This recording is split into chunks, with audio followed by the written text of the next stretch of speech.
Oke, hari ini kita akan belajar tentang gelombang berjalan dan gelombang stasioner. Tapi sebelum itu kita harus tahu apa definisi dari dua jenis gelombang ini.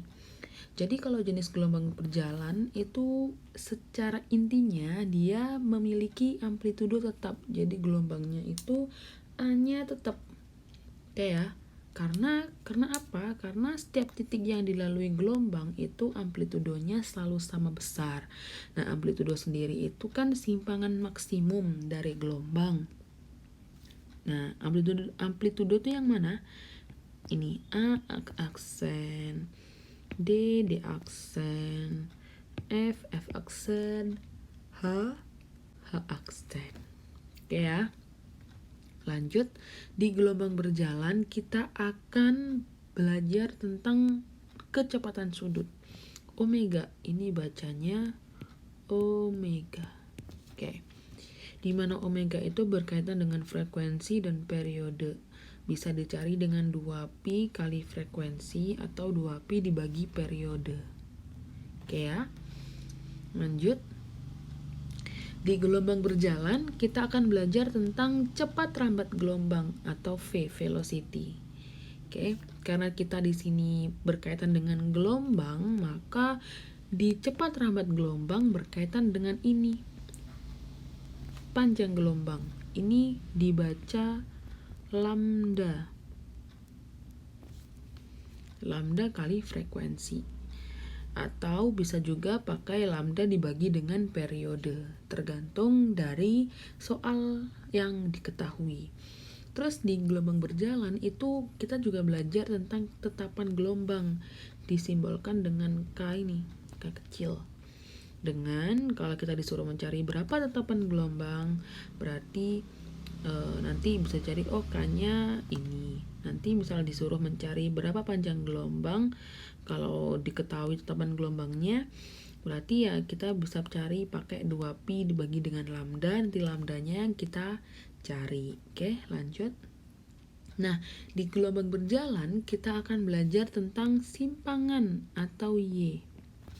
Di mana simpangan di gelombang berjalan itu ada A sin omega T plus minus Kx. Di mana plus minus ini apa maksudnya? Kalau plus itu arah rambatnya ke kiri, kalau minus arah rambatnya ke kanan. Contoh, di sini saya ada gambar yang saya kasih tanda centang. Di sini sumbernya di titik S ini.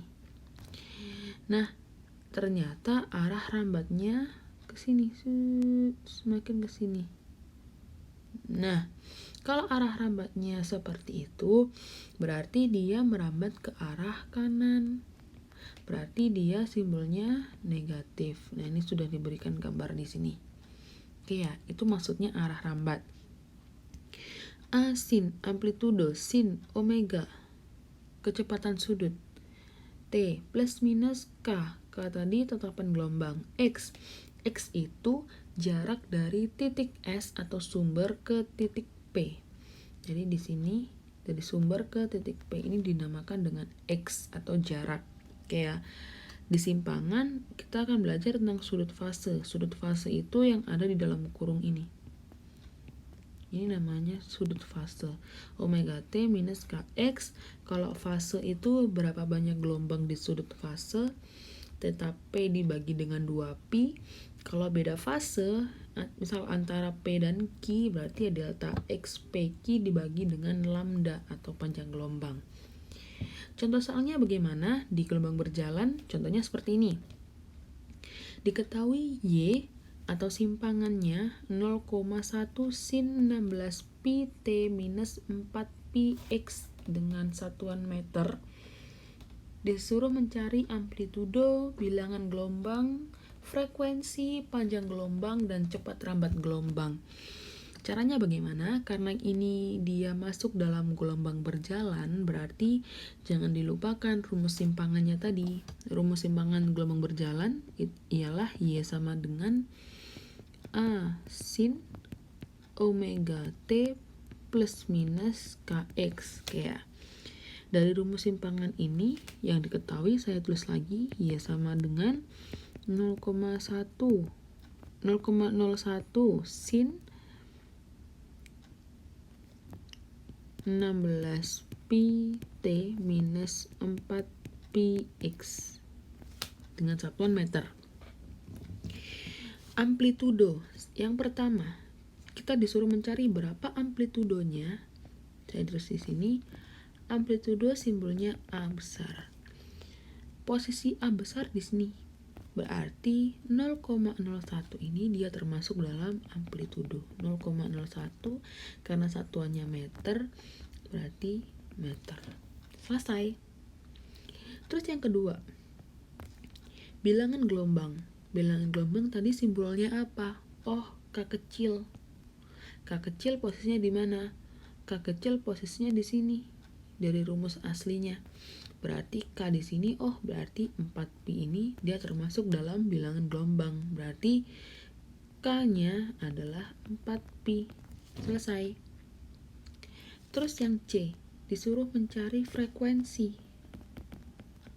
Kalau kita disuruh mencari frekuensi gimana? Di rumusnya kan enggak ada di sini. Di rumus simpangannya kan enggak ada nih.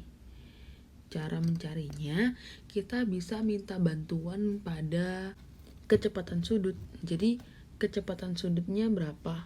Oh, omeganya posisinya di sini. Berarti 16pi ini dia omega. Omeganya 16pi. Berarti, masih ingat rumusnya omega tadi apa? Rumusnya omega tadi kan omega sama dengan 2pi kali frekuensi. Oke ya, berarti kalau kita disuruh mencari frekuensinya, omega sama dengan 16pi yang tadi, terus omeganya sendiri tadi 2pi kali frekuensi sama dengan 16pi. F-nya berarti 16pi dibagi 2pi, kita pindah ruas ke bawah, berarti 2pi-nya di bawah. Pi bisa kita coret, berarti 16 bagi 2 hasilnya 8 Hz. Oke. C-nya sudah ketemu, frekuensi sudah ketemu. Panjang gelombangnya berapa? Panjang gelombang tadi simbolnya adalah lambda. Cara mencari lambda bisa minta bantuan pada rumus K atau bilangan gelombang atau tetapan gelombang. K-nya kan sudah ketemu ini 4pi, di mana K sendiri itu rumusnya kan 2pi per lambda. K-nya sudah ketemu 4pi sama dengan 2pi per lambda. Karena lambdanya yang dicari, berarti lambda sama dengan, ini tinggal pindah ruas aja. Lambda yang ke atas, 4pi-nya yang ke bawah, berarti 2pi dibagi dengan 4pi. Pi-nya dicoret karena habis, 2 bagi 4 berarti setengah atau 1/2 meter. Berarti panjang gelombangnya adalah setengah meter. Terus yang terakhir, ada cepat rambat gelombang. Gimana caranya? Cepat rambat gelombang itu kan simbolnya V atau velocity. Gimana cepat rambat gelombang itu berkaitan dengan panjang gelombang dan frekuensi. Panjang gelombangnya sudah ketemu, oke. Frekuensinya juga sudah ketemu. Dua-duanya sudah ada, berarti tinggal kita masukkan saja. Lambdanya setengah meter, frekuensinya 8 Hz. Berarti hasilnya setengah kali 8, 4 meter per second. Oh ya, karena ini kan negatif, disimbangannya negatif, berarti dia arah rambatnya ke kanan. Oke, kita lanjut ke gelombang stasioner.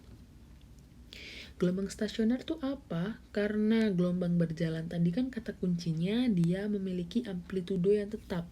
Tapi kalau gelombang stasioner dia tidak memiliki amplitudo yang tetap. Jadi kebalikannya.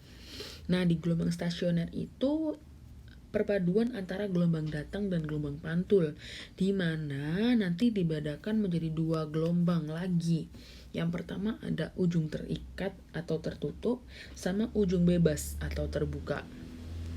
Nah, perbedaannya di sini. Kalau ujung terikat atau tertutup, di bidang pantulnya bentuk talinya juga akan tertutup. Ini Nah, kalau ujung bebas atau terbuka, di bidang pantulnya juga gambarnya akan terbuka. Nah, persamaan simpangannya bagaimana? Kalau di ujung terikat atau tertutup, 2A sin KX cos omega T. Kalau ujung bebas terbuka, 2A cos KX sin omega T. Biasanya kalau ingin menghafalkan rumusnya pakai misal kalau dia kan ujung bebas atau terbuka. Di sini ada kata kunci buka. Misal buka cos karena awalannya kan cos dulu. Kalau di terikat atau tertutup kan sin dulu. Nah, kalau misal di terbuka, buka kos-kosan. Oh, berarti kalau ujung terbuka kosnya yang duluan. Berarti buka kos-kosan. Berarti 2A cos KX sin omega T. Berarti untuk yang ujung terikat atau tertutup sebaliknya. Seperti itu. Nah, di gelombang stasioner itu ada namanya perut dan simpul. Bisa dilihat di gambar ini yang huruf P di sini ialah perut dan S di sini adalah simpul. Nah, jika disuruh mencari sama halnya dengan ujung bebas atau terbuka juga ya. Di sini juga ada P kan? P. Di sini juga ada S. Jadi sama aja. Misal disuruh mencari berapa jarak simpul ketiga dari ujung pantul. Oh, berarti nanti N di sini tinggal diganti dengan berapa jarak yang dicari aja. Sama halnya dengan perut. Misal berapa jarak perut dari ujung pantul, berapa jarak perut kelima dari ujung pantul. Berarti nanti N-nya tinggal diganti dengan berapa jarak yang akan dicari. Udah seperti itu aja. Mudah dan simple sebenarnya. Perut dan simpul antara dua jenis gelombang ini juga saling berkebalikan aja. Jadi kalau pengen menghafal ya hafalkan salah satu.